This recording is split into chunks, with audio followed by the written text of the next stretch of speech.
Dr.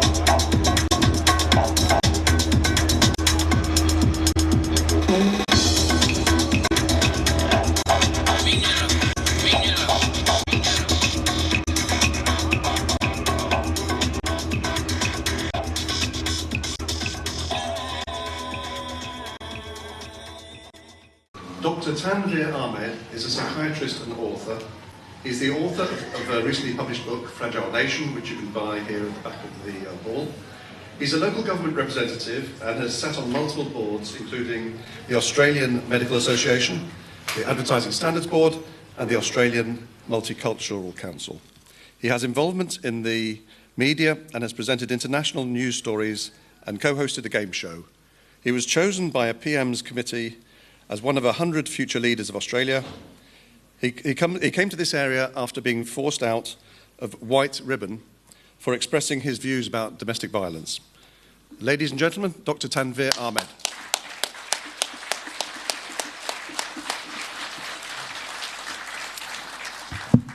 No, thanks very much to Mike, and thanks to all of you.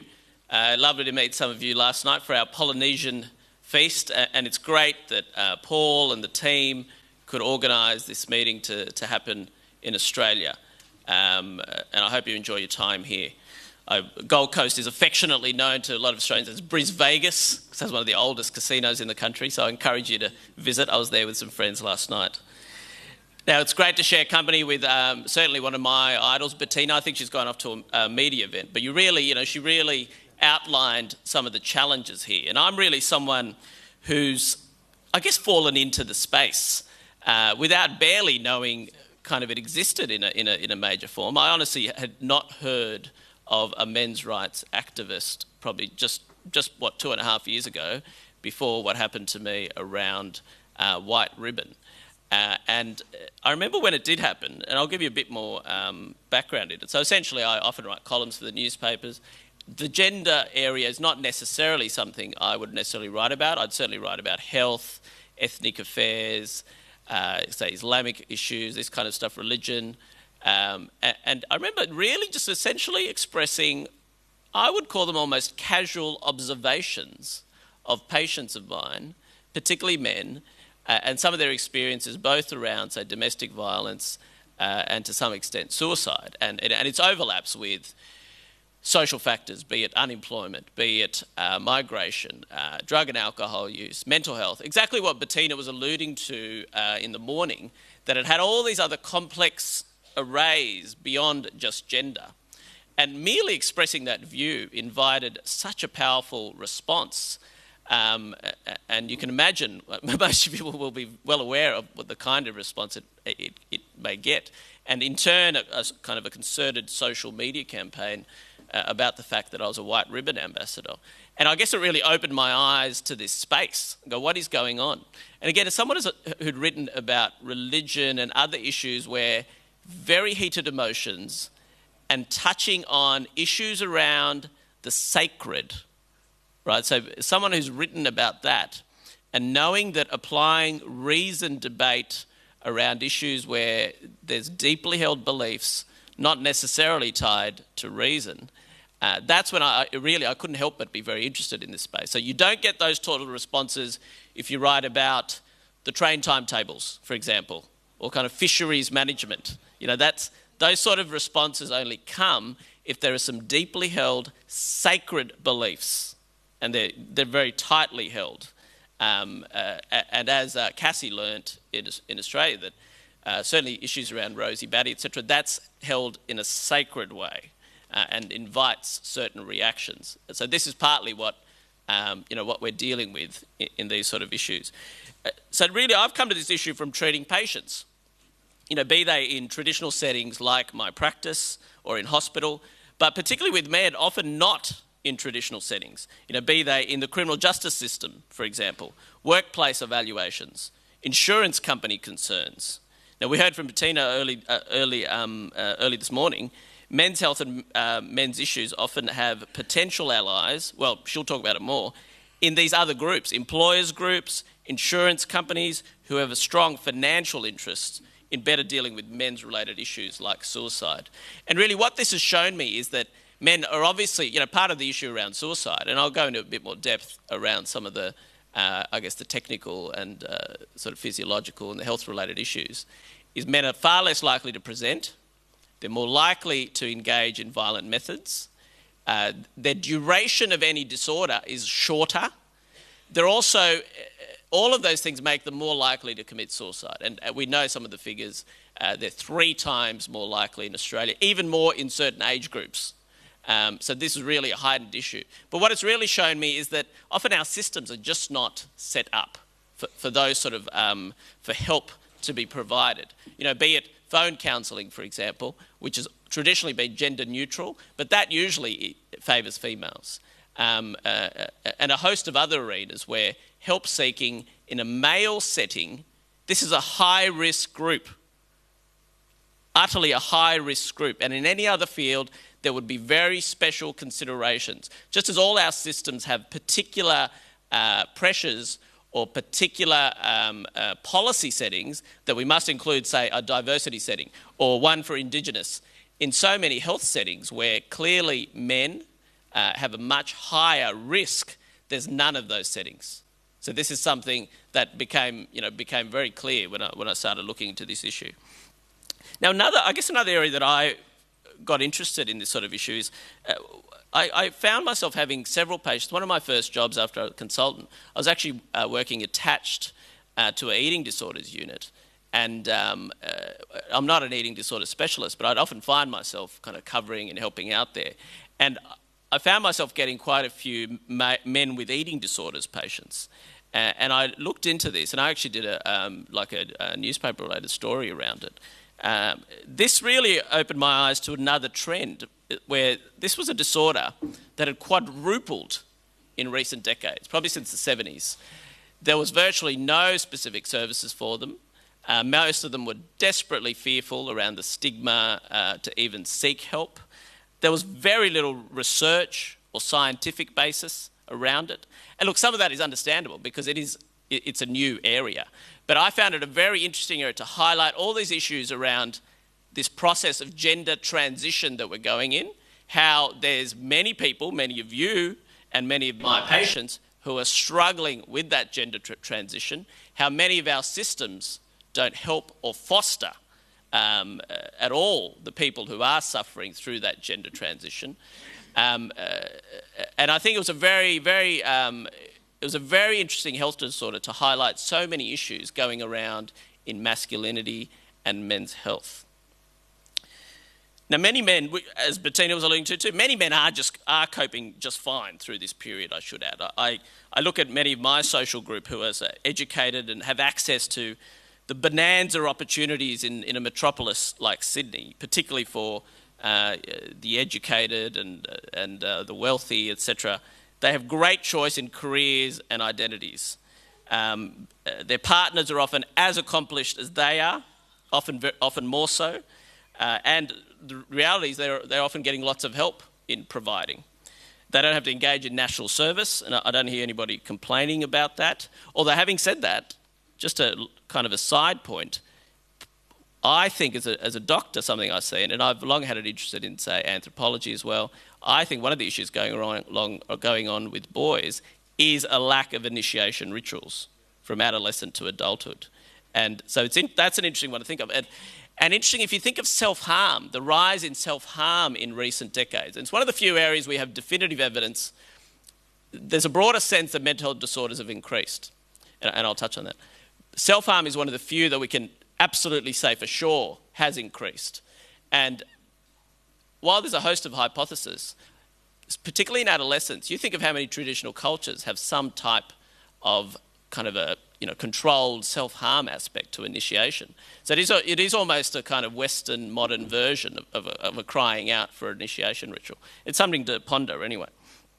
So I guess a key point I want to make here, we're here talking about gender, but I think it's to make our case as strongly as possible, I think we have to be wary about being too gendered about some of these discussions, because there's also a great overlap with other factors, most notably class. Now, this was feminism and the left's big mistake in recent years, that they focused too much on minority groups, gender, sexuality, and shifted to the concerns of the professional managerial class, forgetting their historical base. So there's no question, yes, the critics of many of us in this room will say, oh, well, you're a bunch of losers, blah, blah, blah. But the way to think of it is there are these structural disadvantages for men. Unsurprisingly, it's going to affect those without resources, be it education, financial, social, emotional. It's going to affect those groups the most. So it's not a surprise that they may be disproportionately affected. It doesn't necessarily mean that it's still not, has a strong focus or overlaps with gender. And I'll just tell you, just very recently, I had one of my patients was a surgeon. And I guess like many of us who've come to this space, relatively recently, would never have considered this an issue. And he's had a major divorce. He's going through the family court. He's been super successful, super talented, and really within that, he was still able to be, I think, from the history I've taken, a pretty good dad. But he's really seeing it front up. He's seeing it right. And he, often our sessions are about that. He's like, I can't believe that things could be like this. It makes no sense to him that what he would have considered as a kind of a just society, overseen by kind of expert professionals, that something often based on what seems like myth, if you like, straight out myths, can be propagated. So I guess that I tell you his story because it's a great story of someone professional, educated, middle class, who would not have held these views, but is now opening his eyes about it. And they're the people you and I need to recruit, to build up this issue. Now, my talk will compass a little bit by what we mean by mental health and its relation to men, masculinity, and social policy. Now, suicide doesn't always require a mental illness. Now, there are times like when we're facing, a painful, prolonged death, for example, it can be considered rational. For men in particular, it's often associated with limited warning, no past presentation to services, and a short duration of any diagnosable disorder. Now look, a good side one here, only a month ago, and those of you who are local will know this, a colleague of mine, a gastroenterologist in Brisbane, killed himself. I think it was in his late 40s, early 50s. Dr. Andrew Bryant. It was received national attention that someone with seemingly no problems, highly educated, with a lovely wife and family, could commit suicide. But interesting, the discussion at no stage focused on gender. It focused initially largely on profession. So there was all these debates about the problems being a doctor and do things need to change, which is reasonable. Doctors do have a high risk, and it's partly about having access to means. In the same way, people from rural areas also have a high risk because it's partly to do with access to means. They're far more likely to have access to guns. But it was an interesting example of a man who had killed himself, but there was very little discussion of the fact that he was a man. Now, we can't look past the stats. Obviously 3 times more common than women, more violent, more impulsive, and commonly associated with drug and alcohol use. 6 men kill themselves a day, and 2 women, I might add. While loss and emotional pain will always be part of our lives, and as will thoughts of suicide, there is surely more we can do with males in particular. Currently, the advice seems to be along the lines, and it was illustrated in a recent ABC documentary last year. It was called Man Up, and it was great. I think there was a lot of hope that this was potentially a real kind of breakthrough in building up a bit of a shift in some of the views around this debate. And I think in many respects it was still useful. But the broad point across in that was, men just need to have a good cry. That was almost the kind of limited kind of view of the documentary. Yes, I'm probably mischaracterising it a little. They certainly made efforts. But I still think that's often the message. And what that really tells us is men are the problem. It's not that men have problems, that they are the problem. So this is a broader cultural script, if you like, that we very much need to challenge. It'd be similar to, say, telling female domestic violence sufferers, well, why don't you just leave the relationship? So it'd be a very similar, it's a similar sort of message, and nobody would tolerate that in a domestic violence framework. Now, I just want to talk a little bit about just what we even mean by mental health, because it does actually overlap significant. It obviously overlaps significantly with this issue, but it actually overlaps more broadly about the wider debate you're having. So really mental health we can think of as three different topics. So one, neuroscience, so this idea that we're made of essentially physiological beings, that we're chemicals and hormones, and part of mental health are deficiencies in that. Or if not just deficiencies, the chemical signature of distress we feel is part of the way we classify mental health concerns. Hence, we can use tablets, etc. And that also has overlaps with gender as well. So, for example, be it testosterone. Dopamine is a critical one. It can affect impulsivity, your capacity around rewards, punishments, and in turn addiction, impulsive or risk-taking behaviour. So that's an example where men have greater risks of dopamine-induced disorder. So there's a biological example that can affect men disproportionately. Another aspect of mental health is behaviourism.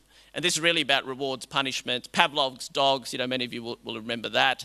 So that's what most psychologists do. And I know there are many of you working in that field in the audience today. And that's really about, say, negative thoughts lead to negative emotions. And by challenging those thoughts, we can improve mental health. Now, that broader psychological realm obviously then overlaps closely with personality, self-image, and that certainly overlaps with broader cultural currents about masculinity. The greater idea that men are there to protect and provide, they can't necessarily show their problems, that their jobs are to sacrifice for society or in the public realm, and their space is the public realm. And as part of that, the private personal realm is diminished or has been downplayed, and I'll talk a bit more about that. So that's another critical aspect of what we call mental health. And then the final aspect of mental health, well, not necessarily the final, but I guess another discipline that is part of what we call mental health is psychoanalysis. And that's really, we bearded Teutonic elders, that's the image we'd get, namely Freud, and I know there's a few Germans in the audience. That is actually very important to this issue we're talking about. And the deeper meaning of psychoanalysis is that there are instincts and drives, we're primitive beings, and there's something called society, right? And societies here, we're kind of playing out a role. Meanwhile, we're these instinctual primitive animals, and we're kind of trying to manage and kind of regulate that. And a lot of distress is about the challenge of regulating all that in this kind of artificial social setting that we live in. Now, psychoanalysis is actually very important to what we're talking about here. At a deeper level, the power of psychoanalysis was the sudden emphasis on the private personal realm and the notion of individual desire, of psychological desire. And the movements from the 60s actually grabbed onto. If you can think of the intellectual impetus of a lot of the movements around feminism and post-60s, there were kind of this amalgamation of some psychoanalytic themes about desire and the private personal realm and Marx. It was a kind of a funny fusion of those two elements. But what feminism did, it prioritised the desire of the private personal realm of women, racial groups, minority groups, etc., at the expense of men, particularly the white male, but men more broadly. So this has great overlaps. And this is really one of the biggest insights that Warren Farrell came up with in his myth of male power. Rather than focusing on this idea of female powerlessness in the public realm, he shifted the focus to going, actually, there's a male powerlessness in the private realm. So that's really one of his biggest insights and very original. But what feminism did is they kind of, it's a corruption of Freudian ideas, of psychoanalytic ideas. At a deeper level of psychoanalysis, still that we have an autonomous self. So much of what we feel has a deeper link with our self-image, our personality, and lots of biology. What feminism and a lot of those movements did was go, actually, if I feel distress, the fault is out there. The fault's out there, i.e. in the structures of society.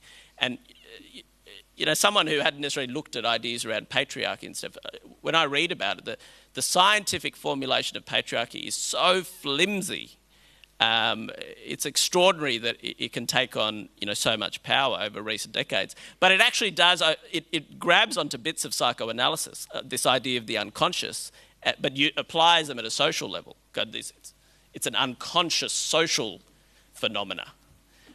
So it's another corruption of ideas from psychoanalysis, which is why it's so important.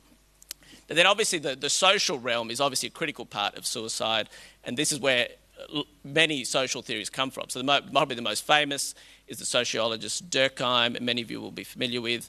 His idea was anomie, that we have, when we're essentially alienated from broader society, we don't have connections. And again, this has close overlaps to men. We heard a little bit, again, from Bettina talking about men increasingly have less shrinking leisure time. I had to do a radio interview, and the topic was why men have no friends. And these studies have come out in recent decades, where increasingly we're closer to our partners than ever. So we have partners, equal, as I said, equally, if not more accomplished than us. So if we're more and more dependent on our partners, but particularly as we hit our 30s, 40s and 50s, and you'll find suicide really peaks in those decades of the 40s and 50s, it appears that our social circles really diminish. And there's a range of factors there. But I think that's a big part of some of the debates we're having around this issue. Now, I argue in my book, Fragile Nation, and one of the key reasons for the cultural rise in mental health across Western societies is that life's project has shifted to one of individual self-fulfillment. Now, that can put more pressure on all of us to fine-tune our psychological well-being. Now, that's a broad cultural trend that affects us, all of us, male or female, but it certainly has ramifications about suicide. So when people feel their lives don't necessarily fit their perceptions of what it means to be fulfilled, they're more likely to feel that their life no longer has meaning. And some of the other things I talk about there, half a century ago, we had characters. So kind of had a moral dimension that were good or bad, and now we have personalities. And personalities sort of have a different connotation. It's more about self-presentation in how we appear to the outside world. There's also a decline in collective connections, be it unions, political. Half of us in this room, barely 20, 30 years ago, would have been part of a union, maybe a political party, a community organisation. Most of us are not. So obviously this is a collective group right now. So partly compensating for some of those links in part. But again, often men are less involved in these types of settings. Again, highlighting when things do go wrong in their life, be it work, relationship, they have much lesser kind of a social cushion, if you like. Now then obviously we've talked about these broader political movements around identity politics, which really targeted men in the public realm, but enforced a undermining of the male private realm. And this is, I think, one of the big issues in male suicide. We're essentially going through a period of gender transition, and it's happening quite quickly, but that broader focus on the male private realm still has a lot of work to do. Now, we saw in Cassie's interview with Erin Pitsey how feminism came out of movements against capitalism. It was sort of a counterweight to what was seen as the male harshness of the market economy. And it's terms like sort of toxic masculinity, stigmatization of the male brute. They all have their kind of origins there. Political correctness also has its origins from that period. It was kind of seen as necessary to clean up problematic views around race, misogyny, and homophobia. But derivations of this worldview include, say, the globalist outlook that sees a lot of the population as kind of backward and scorns the local or the provincial. Now, this is the legacy. Now, I mean, all of these trends, go to the heart of, Trump's election, for example. But this is a legacy of gendered prejudice that leads to movements to feminise more and more of our occupational and public spaces. Now, this is where it's links with Marx. It's another version of human perfectibility, that our world would be innately better if we were all just that little bit more feminine. So that's a kind of bigger undercurrent of some of these trends, if you like. I guess that's another warning I would give to some of you, that in some ways co-opting some of those aspects has strengths. The reality is we've lived at a time where those rules of identity politics, i.e. victimhood, elevation of pain to acquire status in the public realm, these are the way you got to fight these political battles. And we heard from Karen, you've got to have that emotional argument. But I guess I'd just say there's limits to that as well. Now, just more fundamentally about men, my friend Glenn Poole, which many of you will know, wrote a book on male suicide, has been closely involved in the issue in Britain, has recently moved to Australia, and he, really nuts down some of the key issues that may cause men to kill themselves. That cause it work, wife, mood, booze, right? So that's and we can think of wife broadly there, but essentially work, the critical one, where a man is 40 times more likely to kill themselves compared to an employed female, and something like 6 times more compared to an unemployed female. So it shows you some of the much greater identity and expectations around men having work. And this is a great area. This is absolutely a classic area where we see kind of a lip service given to ideas around male suicide. So we should get involved, we should do more about it. It's terrible. It's a terrible thing.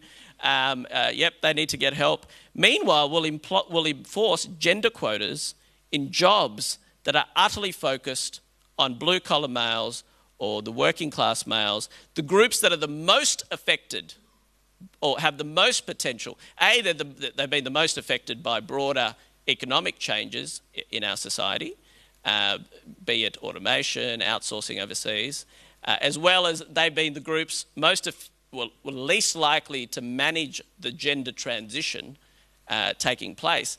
And then you go, we'll actually make it harder for you to get a job as well.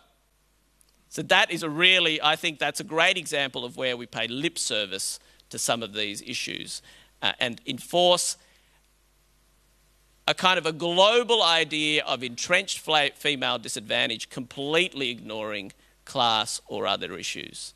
It's a travesty, really. In South Australia, it's happening by stealth in a lot of areas. Certainly in some major organisations, they'll have bonuses linked to managers, depending on a certain number of promotion of females. Okay, we can debate that. I'm not convinced about that either. So now you hear stories of a female being promoted and them not even having a team. So it's just in name only. So they'll have some sort of management role, and it's basically so other managers can get their bonuses. Now, many of the men there won't be quite as affected because they have all these other resources, they have education, etc. But you put a similar thing at a different level, and it's a very different ballgame. In South Australia last year, they brought in a 50% gender quota into the police forces there. So there were literally, I've spoken to people involved in that. There were literally women just being pulled, borderline pulled off the street, like with a very moderate interest, 0 qualifications, and they would get the job above a motivated man who might have had some qualifications. They might not have been the best candidates, sure, but this is really what we're dealing with. And South Australia is one of the most economically troubled parts of the country, with a declining manufacturing base, a large number of uneducated males, a great example of how systems are badly disadvantaging males. So let's go through the other areas. So relationship, we've thought about these bigger trends, about men having shrinking leisure time, increasingly being disconnected from their networks, and then imagine what happens then when you get the divorce or something along those lines, and then there's a custody battle. Then suicide becomes a solution to a problem when you no longer seem to have the resources to fix the problems in front of you. So that's another example where some of the systems in place do contribute to the potential for male suicide. And a very good proportion, especially particularly men in their 40s and 50s, there's a very good chance that the people who attempt to commit suicide then will be involved in some sort of custody dispute. And, you know, I'm sure some of you will be familiar to some of those trends.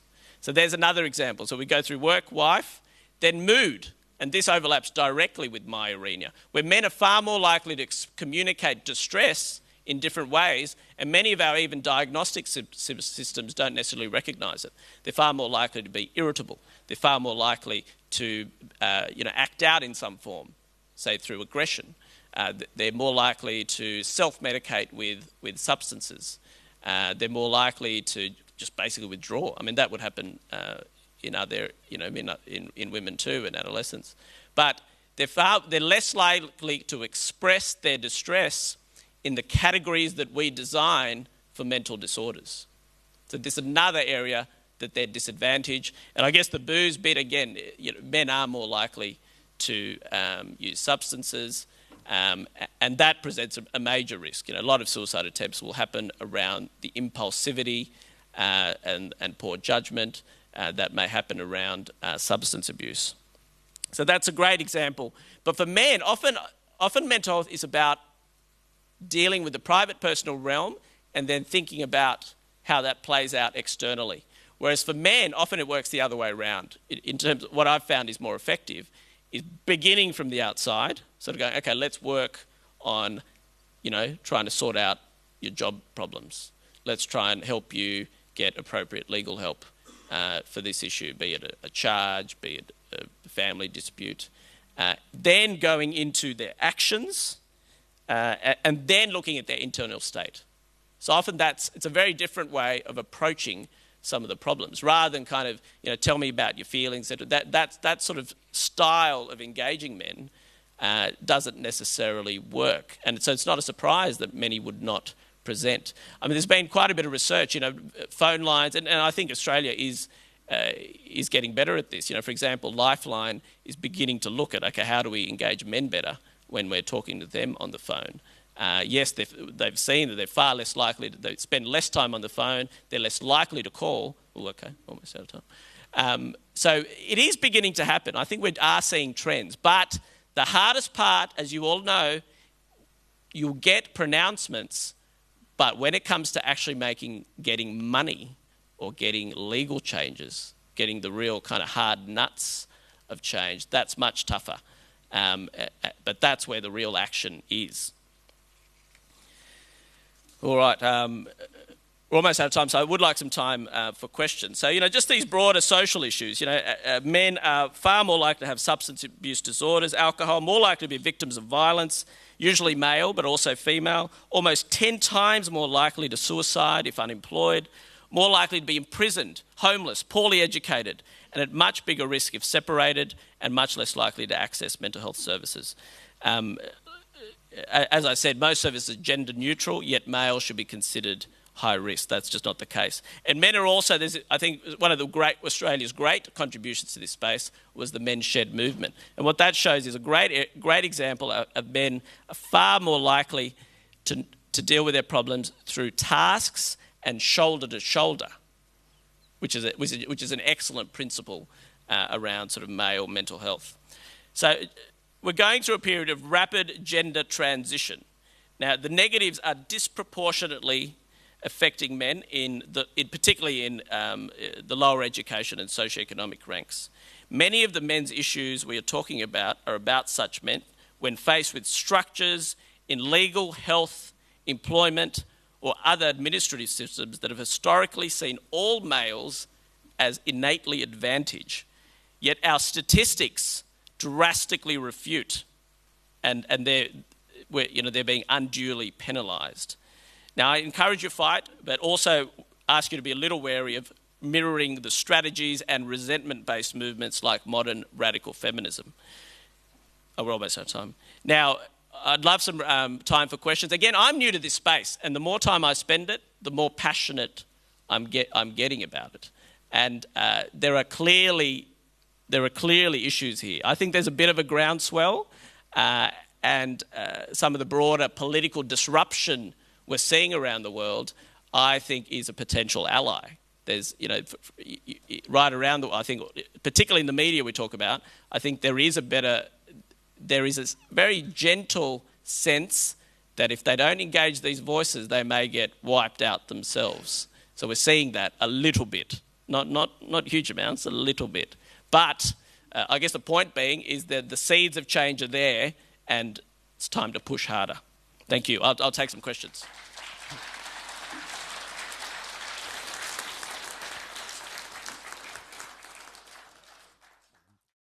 Tanveer, you've made a very cogent case about the problem. We're in an age where we talk about primary health care. I'd like you to comment on the funding priorities of federal and state governments faced with this versus their funding priorities of other conditions that pose a threat to people's lives. Now, this is where it's just glaringly obvious. Like, there's no coordinated strategy around men's suicide. We don't have a national strategy for it, yet we absolutely, should have.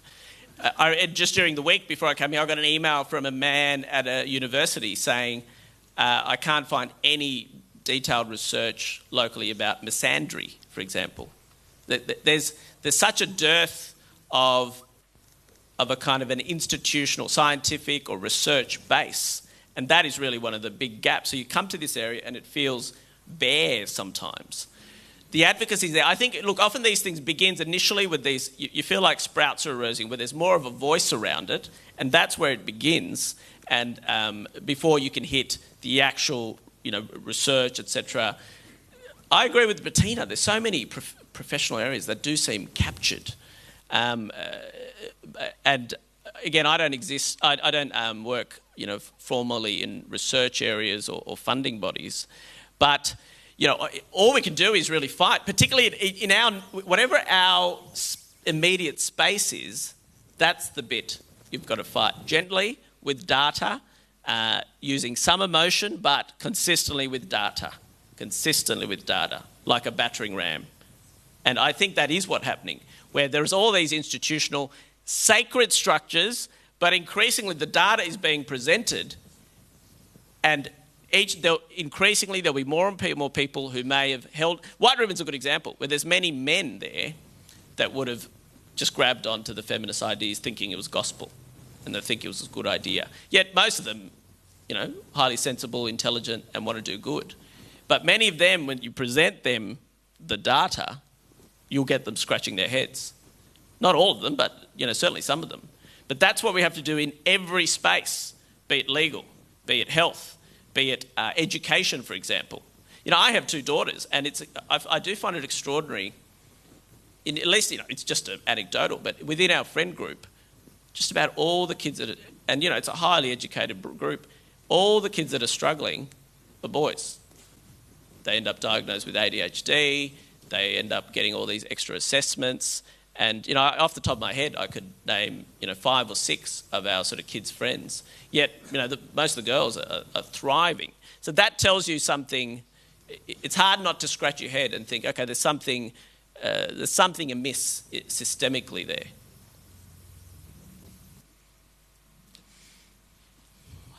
Am I on? Oh, thank you. My name is Ray Bonney. I'm a very passionate mental health advocate that works predominantly in male-dominated workplaces, giving men permission that it really is okay to not be okay.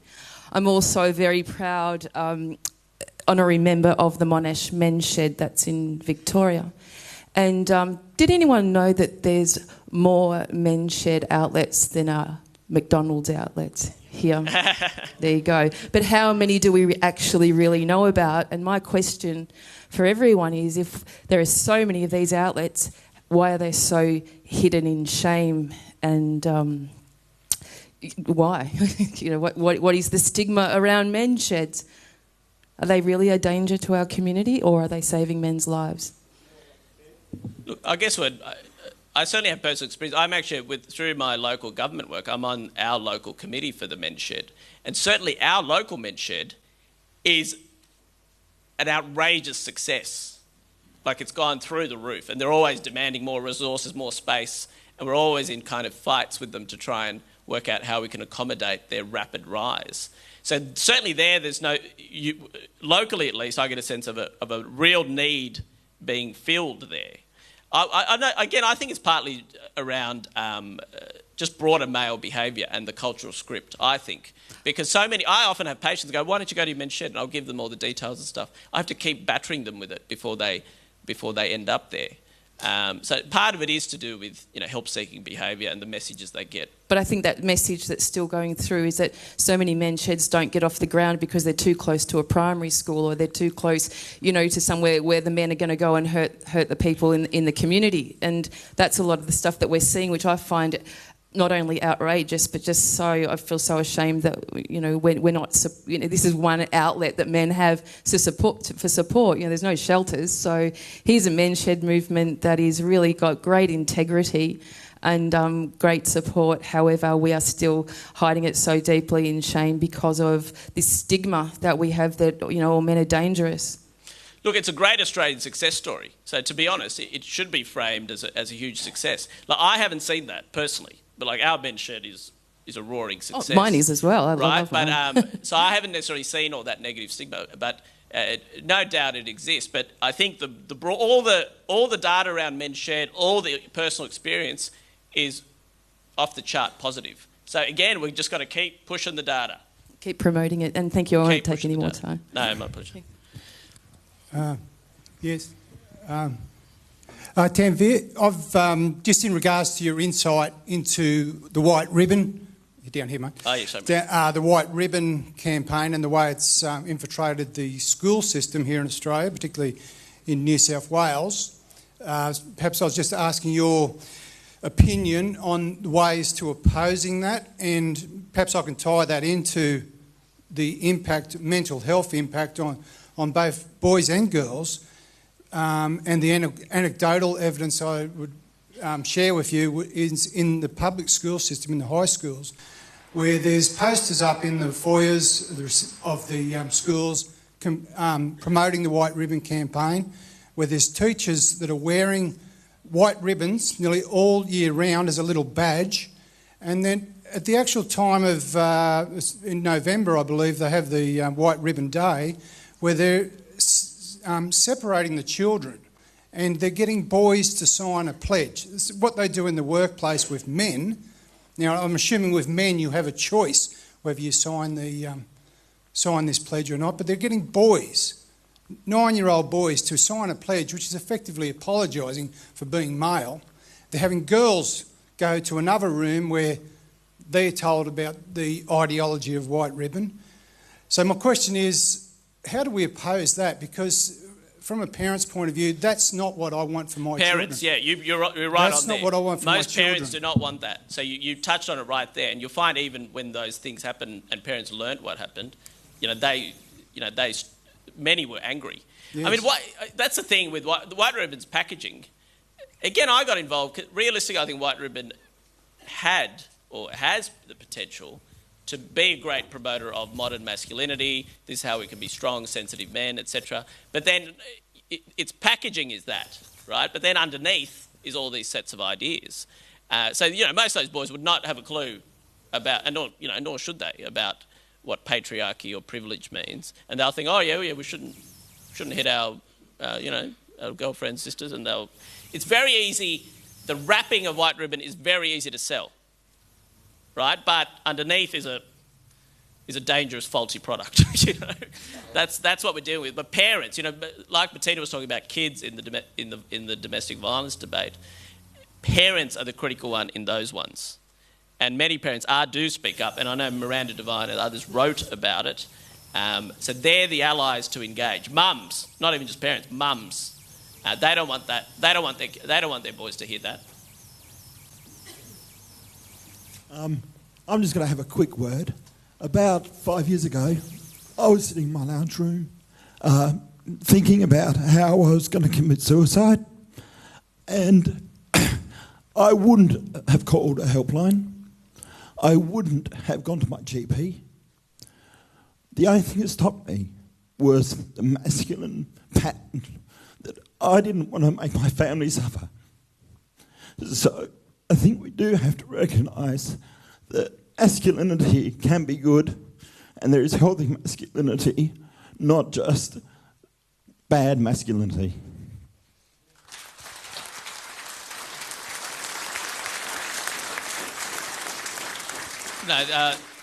No, thank you so much for sharing it. I missed your name, sorry. What was your name? Andrew.